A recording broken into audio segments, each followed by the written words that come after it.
Bom, você está vendo aqui, já está no telão com a gente, o médico e neurocientista Miguel Nicoleles. Doutor, boa noite, obrigado por estar aqui com a gente. Há algumas semanas, o senhor esteve aqui no Em Pauta e falou assim, vamos bater a casa de 3.000 mortos. Eu falei, tomara que o senhor esteja errado. Infelizmente, o senhor estava correto, a gente chegou à casa de 3.000 mortos. Hoje a gente está batendo aí 97.500 casos confirmados em 24 horas. Eu lhe pergunto, de acordo com as suas análises, onde a gente vai chegar nos próximos dias, nas próximas semanas? Isso vai ser ainda mais aterrorizante? Boa noite, obrigado por ter aceitado o nosso convite. Boa noite, muito obrigado pelo convite. Infelizmente, eu tenho más notícias para vocês todos, porque esse número que vocês estão comentando não é real. Nós tivemos, nesses últimos 2 dias, uma subnotificação provavelmente recorde.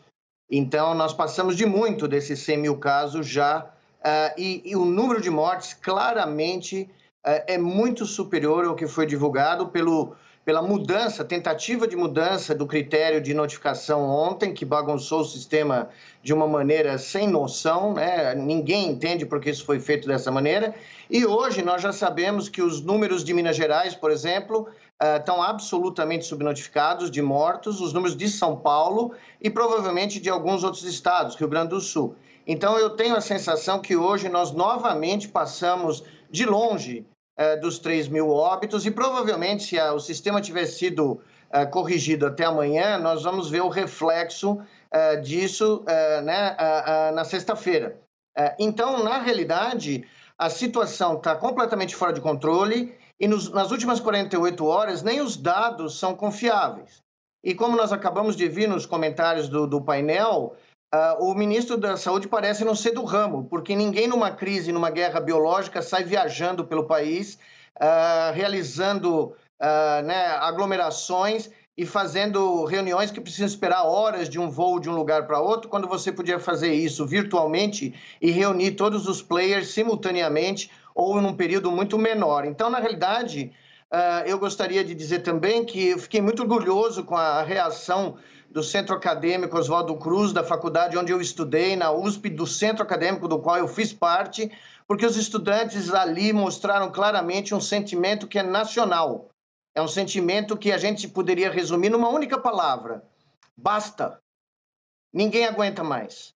Ninguém aguenta mais a inépcia, a incompetência, a falta de empatia, a falta de estratégia, a falta de visão global dessa pandemia. E o mundo está dizendo para o Brasil: basta. Porque vocês se transformaram, o Brasil, eu digo, né?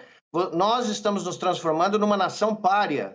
E as manchetes, e hoje eu falei com vários veículos da mídia internacional, e os comentários são: o Brasil é uma bomba relógio, o Brasil está gerando variantes que vão se espalhar pelo mundo, o Brasil precisa mudar de rumo. Um jornalista internacional me disse: o Brasil precisa ser detido, porque senão a pandemia mundial, o estado de crise mundial não será solucionado. É isso que nós somos nesse momento. E, na minha modesta opinião, a única palavra que resume o meu espírito, o espírito de milhões de brasileiros, é essa: basta. Vamos ouvir a pergunta da Flávia para o senhor. Boa noite, professor. Eu gostaria de um comentário seu sobre as declarações do vice-presidente Hamilton Mourão. De um lado, ele disse que é preciso conter urgentemente o número, diminuir o número de gente contaminada, o que me parece que a forma adequada, o senhor já tem se referido, lockdown, fechamento de serviços não essenciais. Por outro lado, ele disse que o número de óbitos ultrapassou o limite do bom senso. São 303 mil óbitos. O que é bom senso em número de mortes numa pandemia? Exatamente, essa é uma ótima pergunta, porque, primeiro, o termo não é contaminado. Contaminados são para objetos inanimados. Pessoas e organismos são infectados. Então, nós temos que começar a usar as palavras corretas para conseguir entender o problema. E é surpreendente que o ministro da Saúde e o vice-presidente do Brasil ainda não saibam qual é o termo correto. Segundo, eu não sei em que galáxia o vice-presidente estava residindo, porque não são 300 mil óbitos que são fora do comum ou fora do aceitável. Uma morte é fora do aceitável. Uma morte desnecessária que ocorreu por falta de leitos, por falta de mensagem, por falta de medidas corretas, por falta de visão, pela minimização dessa crise desde o começo dela, o ano passado, ela é inaceitável. Nenhuma morte é aceitável. Não temos metas aceitáveis de morte. E me estranha que uma autoridade nessa altura, né, da hierarquia das autoridades brasileiras, só agora se sinta fora do senso de completo repúdio às mortes, quando nós cruzamos um número pornográfico de mortes. Né? O Brasil teria condições de ter sido um caso de sucesso. E não foi. Não foi pela inépcia, incompetência, falta de mensagem, falta de decisão e falta de reconhecimento da magnitude da crise. E, nesse momento, há um consenso mundial, não estou falando eu aqui. Não são só os epidemiologistas brasileiros que concordam. O mundo está dizendo, o Brasil precisa parar. E não é só fechar mais atividades não essenciais, é fechar fluxo de pessoas, é interromper o fluxo de pessoas pelas rodovias, pelas linhas ferroviárias, pelo transporte coletivo, pela malha aeroviária. Se nós quisermos realmente evitar chegar a 500 mil de óbitos daqui a 2, 3 meses, nós precisamos fazer um lockdown de verdade nacional, sim, porque ele não é impossível. Várias nações fizeram e foram muito bem sucedidas. Ele só é impossível na cabeça das pessoas que não são do ramo e que nunca tentaram fazer coisas dessa magnitude em prol de uma sociedade, em prol de um país. Ele é muito possível. Ele só precisa de um estadista que fale: nós vamos resolver isso de uma vez por todas e vamos evitar mais mortes desnecessárias. Porque, como o professor Pedro Halal, da Universidade de Pelotas, muito bem colocou, 4 de cada 5 mortes no Brasil poderiam ter sido evitadas. Que assustador ouvir isso, né? Guga tem uma pergunta para o senhor. Ô, professor Nicoleles, em primeiro lugar, o Brasil não teve lockdown em nenhum lugar até hoje, né? Que lockdown é aquilo que a gente viu em Israel, Portugal, na Itália, no Reino Unido, que, como o senhor estava explicando, né? Total ausência de circulação de pessoas. Então, primeiro, eu queria que o senhor explicasse isso melhor. Em segundo lugar, quando que dá para ter uma perspectiva de um horizonte melhor para o Brasil? Nos Estados Unidos, é claro, o horizonte. Ao redor do mês de julho, a situação tende a estar muito melhor, com a imensa maioria da população adulta vacinada e a pandemia controlada. No Brasil, dá para ter esse horizonte? Deixa eu só dizer, Guga, que eu, conversando com meus colegas americanos hoje, existe um grau de preocupação crescente, porque outras variantes estão aparecendo tanto nos Estados Unidos como de fora dos Estados Unidos. E com o que houve na Flórida, na aglomeração do Spring Break, que aconteceu em Miami e na costa da Flórida, vários epidemiologistas americanos estão preocupados que, a despeito do ritmo de vacinação de 2,5 milhões de vacinas diário, os Estados Unidos possa ter um outro surto. Há uma preocupação crescente sobre isso. Então, só para fazer o parênteses, tá? No Brasil, os melhores lockdowns foram feitos em cidades como São Luís, Fortaleza e lá num plano abaixo, João Pessoa e Recife, muito tardiamente nessa última cidade.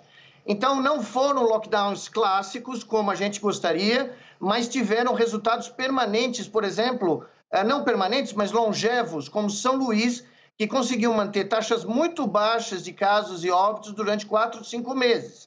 Infelizmente, agora, as taxas cresceram, explodiram, a ocupação de leitos é muito alta e São Luís poderia fazer novamente um lockdown porque sabe como fazer e fez muito bem. Eu não entendi ainda porque não está sendo feito.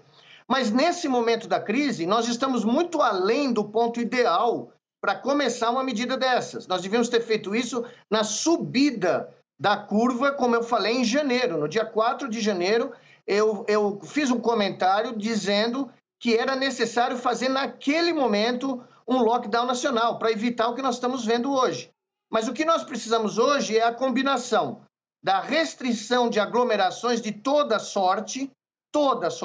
Não tem como ter nenhuma escola privada ou pública aberta. Não tem como estar jogando futebol no Brasil. Não dá para ter transporte coletivo lotado. Não dá para ter as pessoas tendo um feriado em São Paulo e lotando as estradas para o interior ou para a Baixada Santista, ou como a gente viu a notícia hoje, até as ferrovias, o transporte ferroviário está sendo inundado para as pessoas saírem de São Paulo amanhã, quando começa esse feriado. Então, foi decretado um feriado de 10 dias sem uma mensagem adequada, que seria a seguinte: é feriado, mas você não vai para lugar nenhum, você vai ficar em casa para salvar a sua vida, porque não tem leitos de hospital. Se tiver um acidente de automóvel na Imigrantes, não tem para onde você ir. Se tiver um acidente com um jogador de futebol num jogo de futebol, não tem para onde levar o rapaz. Então, essa tinha que ser a mensagem. E o grande problema, Guga, vocês, como jornalistas, sabem melhor do que eu, desde o início nós não tivemos uma mensagem coerente, correta, objetiva, transparente do grau de gravidade e do que tinha que ter sido feito. Então, o povo brasileiro ficou a Deus dará, ouvindo o WhatsApp, ouvindo o Twitter, ouvindo informações desconexas, sem um comandante. Hoje eu vi a seguinte frase de um jornalista europeu: o Brasil é uma nau sem timoneiro navegando à deriva no mar de coronavírus. Cada vez que o senhor conclui uma das respostas, o senhor nos dá um tapa na cara, né, das informações que os moradores de outras partes do mundo têm, né, em relação ao Brasil. Ariel, sua pergunta, por favor. Boa noite, doutor. Só para me referir ali à frase que o senhor comentou, hoje mesmo um colega estrangeiro me disse a seguinte frase: o Brasil já é um Chernobyl pandêmico subequatorial que está espalhando, em vez de radiação, está espalhando o vírus para o resto da região. Mas a minha pergunta é: estamos vendo o colapso das UTIs por todo o Brasil. A próxima fase pode ser o colapso das casas funerárias e dos cemitérios, tal como aconteceu na Bolívia, no Equador, onde os corpos estavam empilhados nas calçadas, e também começou a acontecer isso no Peru? Exatamente. Eu me referi a isso há mais ou menos 3 semanas, né? E, infelizmente, os sinais desse colapso funerário já começam a aparecer no Brasil. Hoje mesmo eu li um artigo no Globo, onde acho que é o presidente da Associação das Empresas, né, Funerárias do Brasil, revelou uma estatística absolutamente chocante para mim, que poucas pessoas deram atenção, mas quando eu vi esse número eu quase caí da cadeira, que em março, antes do mês terminar, nós já tivemos 30% de aumento nos sepultamentos no Brasil. E que o Brasil, nesse momento, tem uma reserva de apenas 100 mil urnas para enterros, e que a demanda esperada é de 400 mil até o final do ano. Então, a indústria, segundo esse diretor, esse presidente dessa associação, ela precisa ser declarada de interesse essencial. E ela precisa ser dada prioridade para matérias-primas, porque está faltando matéria-prima. Então, como é que a gente vê que um colapso funerário começou? O empilhamento de corpos, como aconteceu em Guayaquil, como o senhor se referiu, no Equador, é um sinal até que mais tardio. O sinal mais premente é o aumento dramático na liberação, do tempo de liberação dos corpos das vítimas, as filas de cartório, as demandas enormes por urnas, o aumento dos horários de trabalho dos trabalhadores que são responsáveis pelos enterros. Isso está acontecendo em Porto Alegre, está acontecendo em São Paulo, e já começou, nós já tivemos o exemplo essa semana que passou, de uma cidadezinha no interior de Pernambuco, Vitória, onde começaram a aparecer pilhas de corpos no terreno baldio. A prefeitura começou agora a realizar um mutirão para construir uma nova ala do cemitério, e avisou que eram corpos de outras patologias, infelizmente, mas é evidente que eles estavam lá porque a demanda pelos enterros de Covid deve ter explodido na região, porque Pernambuco continua tudo como, né, se nada tivesse acontecendo. Concessionária de automóvel foi declarado atividade essencial no estado de Pernambuco, com mais de 95% de ocupação de taxa de UTI. Pernambuco tinha que estar fechado há semanas. Então, é esse grau de urgência, essa ficha que parece não cair nunca. Nós parecemos um país, um orelhão que não tem buraquinho para a ficha, porque a ficha parece não cair nunca. De que a situação ultrapassou de longe o que o vice-presidente da República acabou de dizer como algo preocupante. Está muito acima de preocupante. Nós estamos à beira de um limiar. Quando um colapso funerário se instala de verdade num país, você leva anos para sair dessa circunstância. Anos, não são meses.